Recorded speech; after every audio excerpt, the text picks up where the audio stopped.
For 5.3, we talked about finding corresponding points and graphing both cubic and quartic functions with transformations.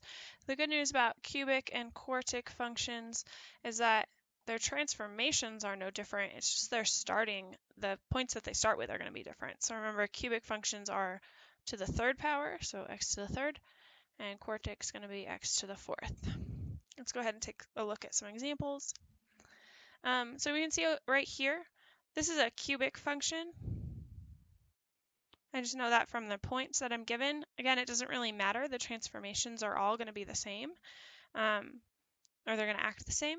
So our corresponding points are what we're trying to figure out here.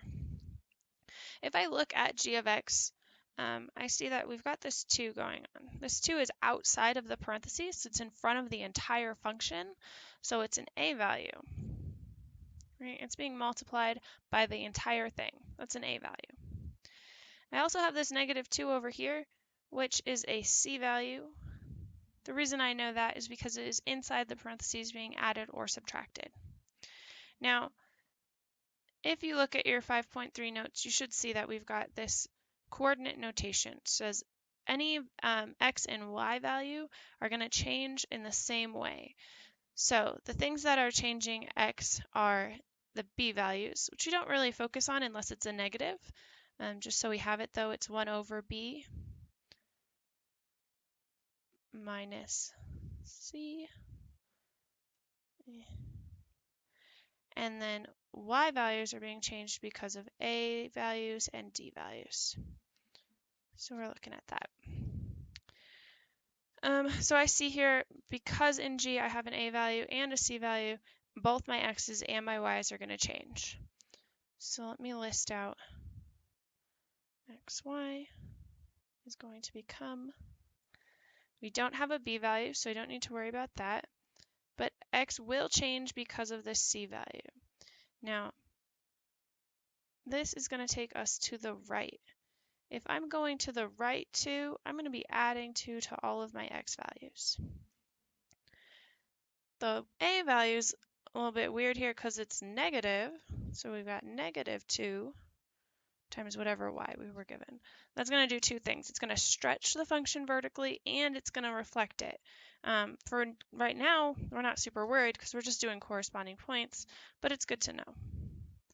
So let's go ahead and look at our x values here.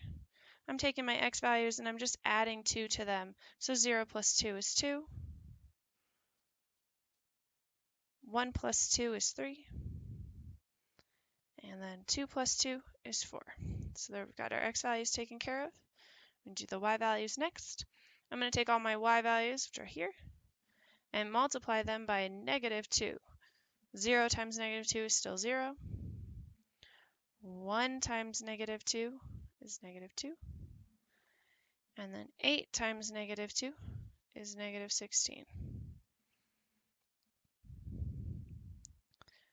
All right. You know, let's graph each of these also just so we have an idea of what these things are looking like. We've got 2, 0. Puts a point there. 3, -2. Puts a point down there. 4, -16. You get the point. Somewhere down here. Real far away. So we got this graph going like this.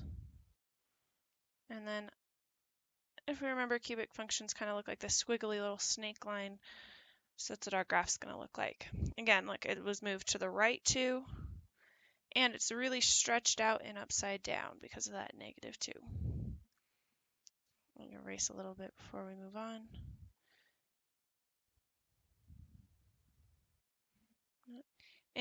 Okay, so in f of x, look here now, this is going to be an x to the 4th function that we're starting with. Again, I know that because of these starting values.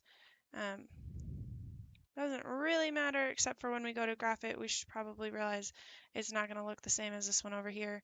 It's going to look a little bit different. So let's see, what values do we have? We don't have an a value. There's nothing in front being multiplied.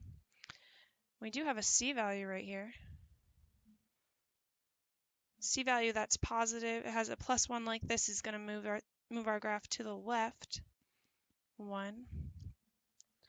And now we have a d-value also. This d-value is going to move our graph down 3. So from our corresponding points and from our coordinate notation up here, I know we're going to take x, y coordinates, and they're going to change. Both of them are going to change. This x is going to change because of the c value. If we're moving to the left, it's going to be subtracting 1 from all of our x's. Our d value is going to change our y, and if our y is moving down 3, then we are going to subtract 3 from every y value.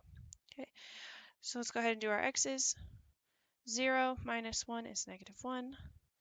1 minus 1 is 0. And 2 minus 1 is 1. There we go. X's are all done. We'll do our y's. So looking here, 0 minus 3 is -3. 1 minus 3 is -2. And 16 minus 3 is 13. Graph this really fast so we see what's going on. I know that x to the 4th functions are supposed to look like quadratics, right? They're supposed to have this parabolic shape to them. Let's see what happened here. We went left 1 and down 3, 0, -2, 1, over 1 and up 13.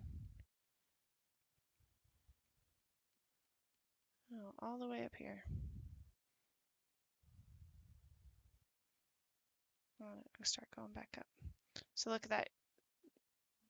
That vertex did get moved to the left 1 and down 3 like we said it would over here from the beginning. Okay, that's it on corresponding points examples. If you want more practice on transformations, watch the 4.2 RRE video if you haven't already. It focuses on describing the transformations from an equation or a graph.